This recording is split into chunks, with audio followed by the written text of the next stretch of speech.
किसान भाइयों, आज के वीडियो में चर्चा करेंगे कि किस तरीके से मूंगफली की पैदावार को बढ़ा सकते हैं। ऐसा क्या खेत में डालें जिससे मूंगफली की जो पैदावार है वो दोगुनी हो। दीपांशु, मैं सरदार वल्लभ भाई Patel university of agriculture and technology में बीएससी ऑनर्स एग्रीकल्चर की डिग्री कर रहा हूँ और आज आपको बताऊँगा अपने एक्सपीरियंस और शिक्षा के बेस पे कि किस तरीके से मूँगफली की पैदावार को बढ़ा सकते हैं।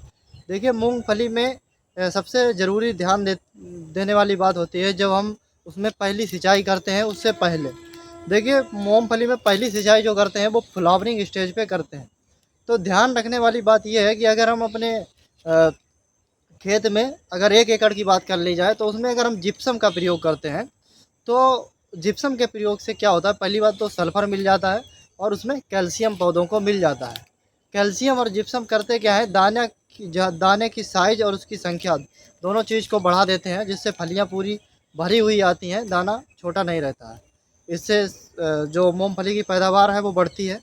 अब बात आती है कि ये इसको डालने का सही तरीका क्या है।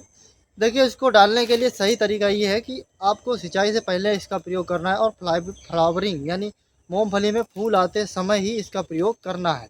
और करना किस तरीके से है कि आपको पहले इसको जो जिप्सम है उसको हम 1 एकड़ की बात करें तो 80 से 100 किलोग्राम ले सकते हैं और जिप्सम को हम अपने खेत में फैला देंगे। इसके बाद निराई गुड़ाई करके जो है वो अच्छे से जिप्सम को आप मिला देंगे ताकि वो जड़ों तक पहुंच जाए।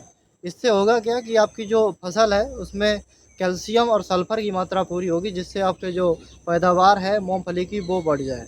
अब ये बात सुनने के बाद एक बात ध्यान देने वाली और है, क्योंकि अगर आपने बिना मिट्टी की जांच कराए आप खेत में इसका प्रयोग करते हैं और ज़्यादा मात्रा में अगर प्रयोग कर देते हैं तो दोनों तरीके से नुकसान देखने को मिल सकता है।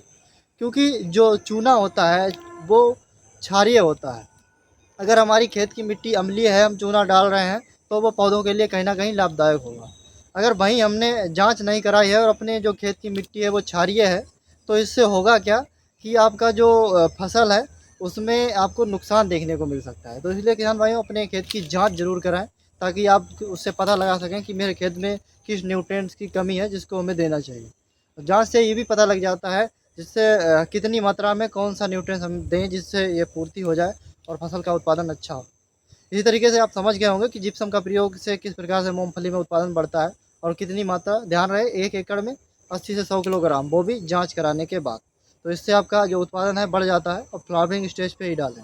उम्मीद है आपको जानकारी पसंद आई होगी। ऐसी ही कृषि से संबंधित जानकारी प्राप्त करने के लिए आप हमारे चैनल लकी दीपांशु को सब्सक्राइब कर सकते हैं और वीडियो पसंद आया हो तो लाइक ज़रूर करें और शेयर करें अपने मित्र किसान भाइयों से ताकि वो भी इस जानकारी का लाभ ले सकें। नमस्कार किसान भाइयों।